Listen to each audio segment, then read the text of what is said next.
Giila na ang bagong Ginoong Kalumpang 2024 nga kabahin sa mga aktibidad sa 15th Bulad Festival sa Barangay Kalumpang sa General Santos City. Ato sa pageant night, nag-perform sab sila Kapuso Heartthrobs Christopher Martin ug E.A. Guzman. Atong silipon sa report ni Jess Tony Humamil.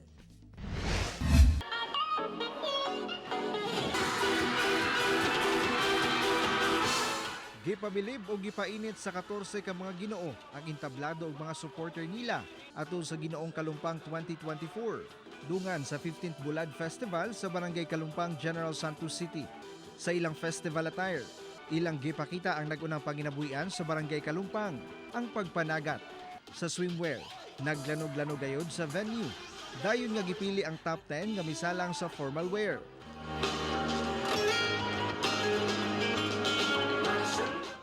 Sa preliminary interview, nagpakita sa ilang kahanas sa mga candidate aron makasulod sa top 5. We are made by those progress. We are made by those process.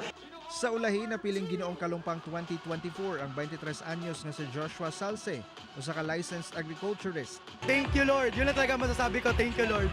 You know, as a licensed agriculturist by profession, and Barangay Kalumpang is known to become the Bulad area here in General Santos City.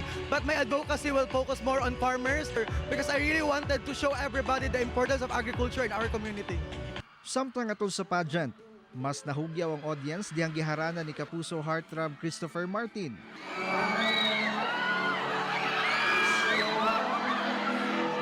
Samtang nagpakitang kilasab sa iyang dance move si E.A. Guzman.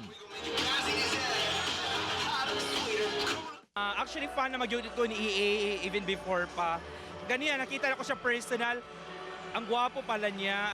Kaya nag-enjoy yun ang tanan. At the same time, lingaw siya. Pinaabangan naman sila kay para mabala na to kung tinuod bagid nga gwapo.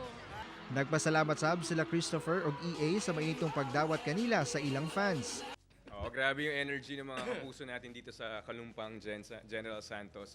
Nakakahawa yung energy nila, and at the same time, sana napasaya namin kayo at maraming salamat sa mainit na pagtanggap. Iba yung yung adrenaline, yung mainit na pagtanggap ng mga kapuso natin dito sa Gensan. Una niini, nakigduyog sab sila sa bulad making contest ug wala nila gipalampas ang pagtilaw sa nagkadaiyang potahe sa bulad. Masarap, no? Pero syempre, ako personally, mahilig ako sa maalat. Pero na-enjoy ko siya at the same time. And meron lang mga tumatak sa amin ni Christopher ng mga talagang dishes doon. Ako, for me, tumatak sa akin yung kaldereta. Oo. First time mo na? Oo, first time yun. Ako din kanina, sabi ko may favorite na ako. Kung nakita nyo kanina may nag-video, ulit-ulit ko siyang kinakain, yung dilis.